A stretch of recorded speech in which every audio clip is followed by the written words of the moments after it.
భార్యను తోటలో సంచరించుచున్న దేవుడైన యెహోవా స్వరం విని దేవుడైన యెహోవా ఎదుటికి రాకుండా తోట చెట్ల మధ్యను దాక్కుకొనగా. ఇంగ్లీష్లో చాలా స్పష్టంగా రాస్తుంది. తెలుగులో దేవుని ఎదుట నుండి దాక్కున్నారని ఉంది. ఇంగ్లీష్లో they went away from the presence of God. దేవుని సన్నిధిలో నుండి మానవుడు ఏమయ్యాడు? దూరం అయిపోయాడు. ప్రియ సహోదరి సోదరా, చావు అంటే ఎడబాపు అంటే చనియే అంటే సపరేషన్. దేవుని నుండి మానవుడు ఎప్పుడైతే దూరం అయిపోయాడో ఆధ్యాత్మిక మానవుడు ఏమయ్యాడండి?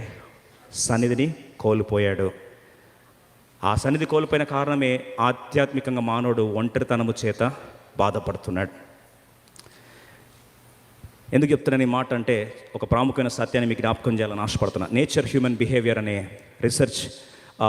రీసెర్చ్ జర్నల్ వాళ్ళు సుమారు 20 లక్షల మంది మీద పరిశోధన చేశారు. 20 లక్షల మంది మీద పరిశోధన చేసి చాలా కోహార్ట్ స్టడీస్ అన్నీ కూడా ఫైనల్గా అనాలిసిస్ చేసి రిజల్ట్స్ని డిక్లేర్ చేస్తారు. అంటే ఏదో చిన్న చితుకు పరిశోధన కాదు. అయితే ఆ పరిశోధనలో వారు గుర్తుపెట్టింది ఏం తెలుసా అండి? మానవుని యొక్క అతి భయంకరమైన సమస్యలో ప్రధాన సమస్యట ఒంటరితనమాట. Man's biggest problem is emptiness and loneliness. వేల మంది మధ్యలో ఉంటూ కూడా మనిషి ఏమవుతున్నాడండి? ఒంటరి భావన అనుభవిస్తున్నాడు. విషాదం ఏంటంటే మనుషులు లేరా? ఉన్నారు. వాళ్ళు ఇంకొక రీసెర్చ్ కంక్లూషన్ చెప్పారు.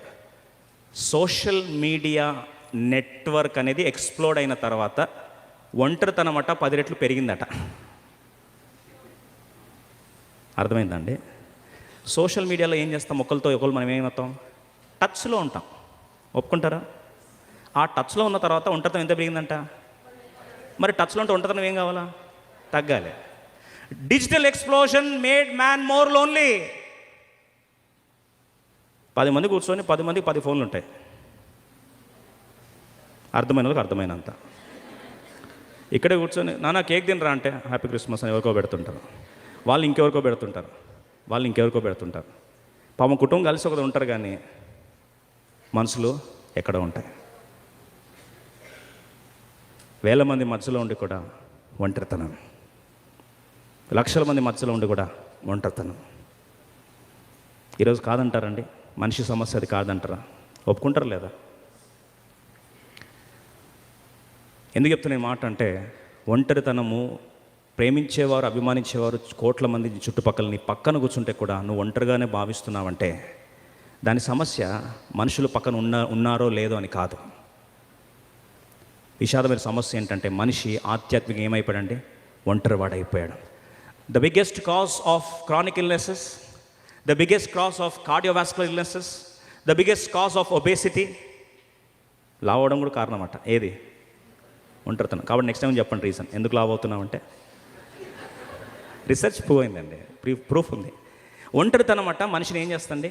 అన్ని ప్రాంతాల్లో మనిషిని యొక్క ఆరోగ్యాన్ని పాడు చేస్తుందంట. అసలు ఈ ఒంటరితనం ఎక్కడ పుట్టింది? దేవుని సన్నిధిలో ఉండి మానవుడు ఏమైపోయాడంటండి? దూరం వెళ్ళిపోయాడంట. Man became lonely. దానికి పరిష్కారం రావాలంటే క్రిస్మసే రావాలి. దేవుడు అన్నాడు, ఏ సాతానా, నా బిడ్డలు నువ్వేం చేసావు? ఒంటరిని చేసావు కదా. స్త్రీ సంతానం వస్తుంది, నీ తలని చితకదొక్కుతుంది. అప్పుడు ఒక డిక్లరేషన్ వస్తుంది. ఏం డిక్లరేషన్ వస్తుందంటే, కన్యక గర్భవతి అయి కుమారుని కనును, అతనికి ఇమ్మానుయేలను పేరు పెట్టబడి. ఇమ్మానుయేలు అనగా దేవుడు మనకు తోడు.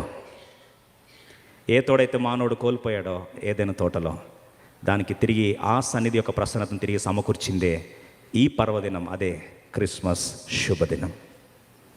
4 సమస్యలు: దిగంబరత్వం, చీకట్లో దాక్కోవడం, మరణ ఛాయలు.